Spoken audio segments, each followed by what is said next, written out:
Assalamualaikum warahmatullahi wabarakatuh. Selamat pagi dan salam sejahtera bagi kita semua.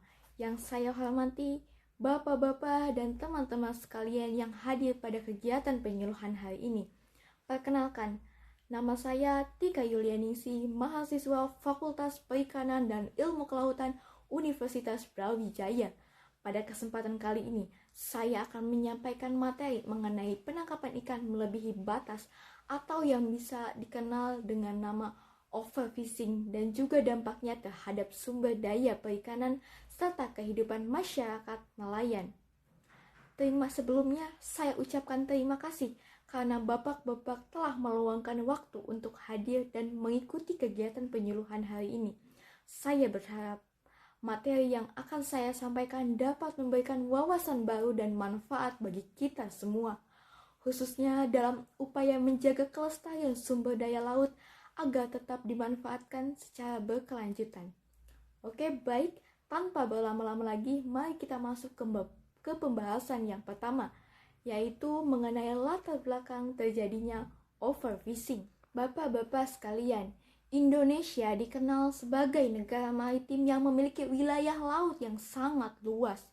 Laut Indonesia juga memiliki sumber daya ikan yang sangat melimpah dan menjadi salah satu kekayaan alam terbesar yang kita miliki.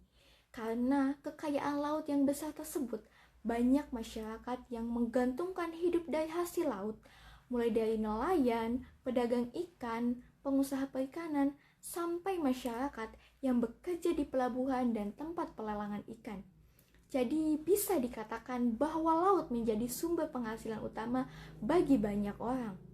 Namun saat ini muncul permasalahan yang cukup serius, yaitu masih banyak terjadi penangkapan ikan secara berlebihan atau melebihi batas. Contohnya, ketika izin tangkapan hanya 2 ton, tetapi yang ditangkap bisa mencapai 3 ton atau bahkan lebih. Hal seperti ini kadang dianggap biasa karena tujuannya untuk mendapatkan hasil lebih banyak.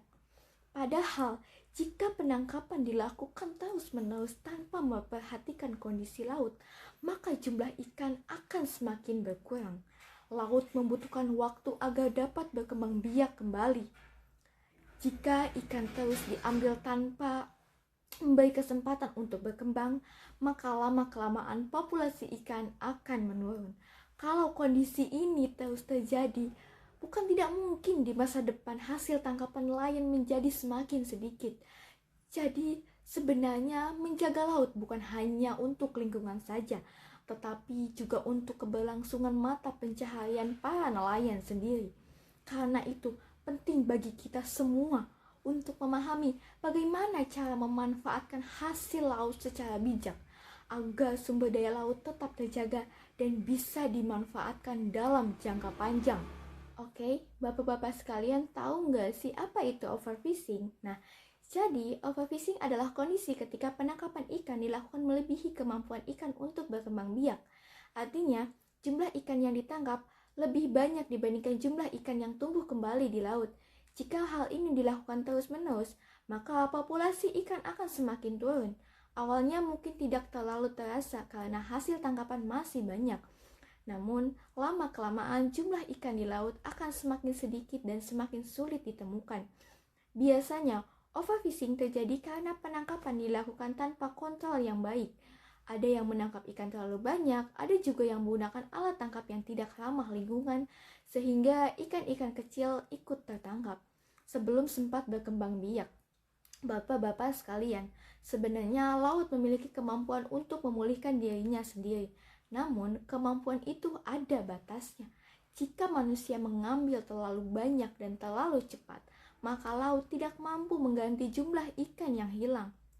Selain menyebabkan jumlah ikan menurun, overfishing juga dapat mengganggu keseimbangan ekosistem laut.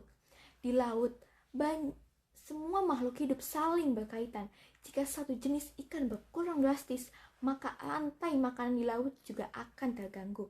Jadi, overfishing itu bukan hanya masalah tentang banyak atau sedikitnya ikan, tetapi juga tentang bagaimana menjaga keseimbangan alam agar kehidupan laut tetap berjalan dengan baik. Oke, sebelum kita memasuki dampak, Tentunya kita juga harus mengetahui apa sih penyebab mengapa overfishing ini masih sering terjadi.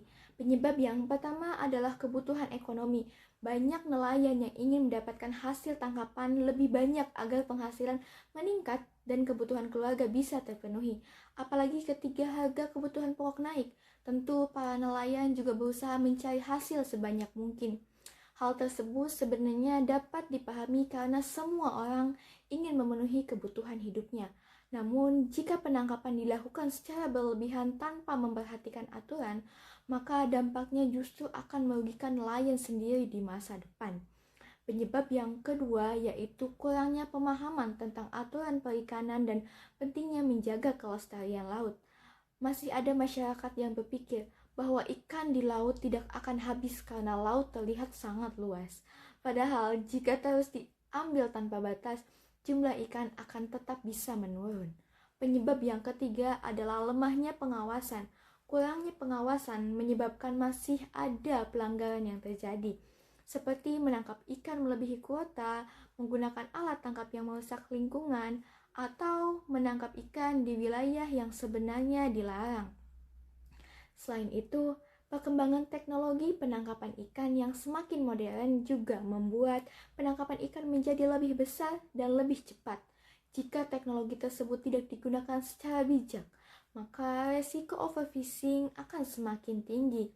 Karena itu, diperlukan kerjasama antara pemerintah, masyarakat, dan para nelayan agar kegiatan penangkapan ikan tetap berjalan, tetapi tidak merusak keberlanjutan sumber daya laut. Dampak-dampak dari overfishing. Dampak yang pertama adalah menurunnya populasi ikan di laut. Jika ikan terus ditangkap dalam jumlah yang besar tanpa memberi kesempatan untuk berkembang biak, maka jumlahnya akan semakin sedikit. Bahkan beberapa jenis ikan bisa menjadi langka. Dampak yang kedua adalah rusaknya ekosistem laut.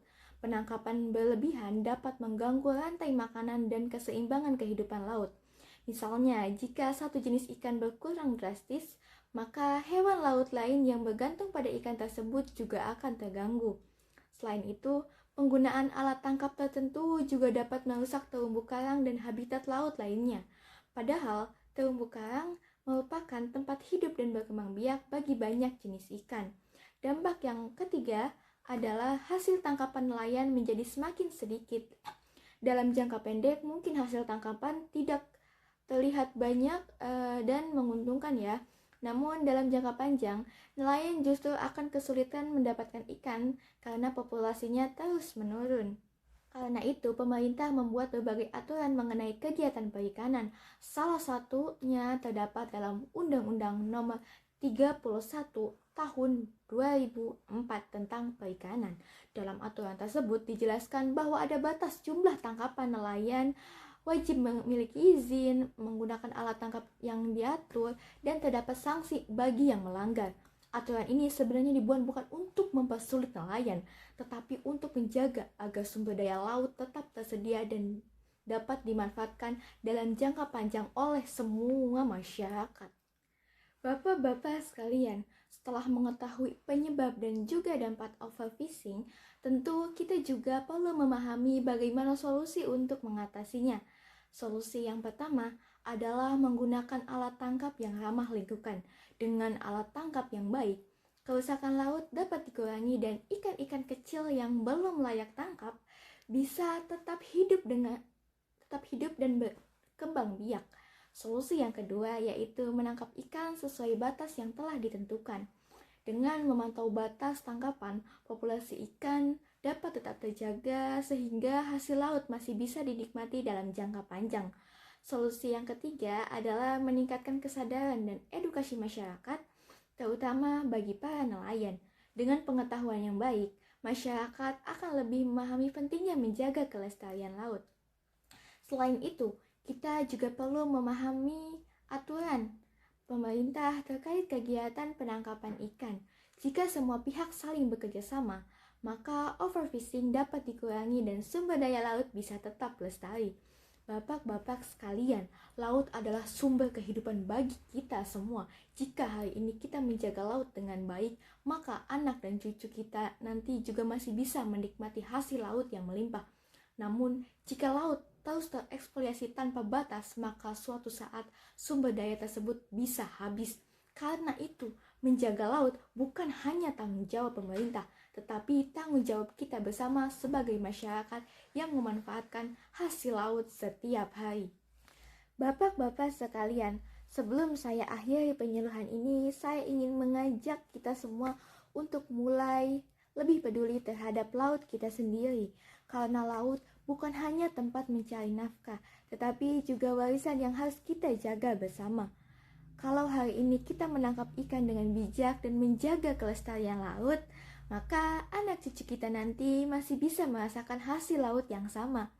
Tetapi jika laut terus dimanfaatkan secara berlebihan tanpa aturan, maka yang rugi nantinya juga kita sendiri.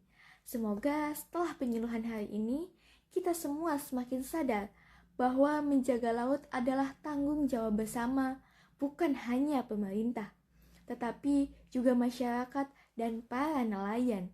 Saya berharap materi yang saya sampaikan hari ini bisa bermanfaat dan diterapkan dalam kehidupan sehari-hari.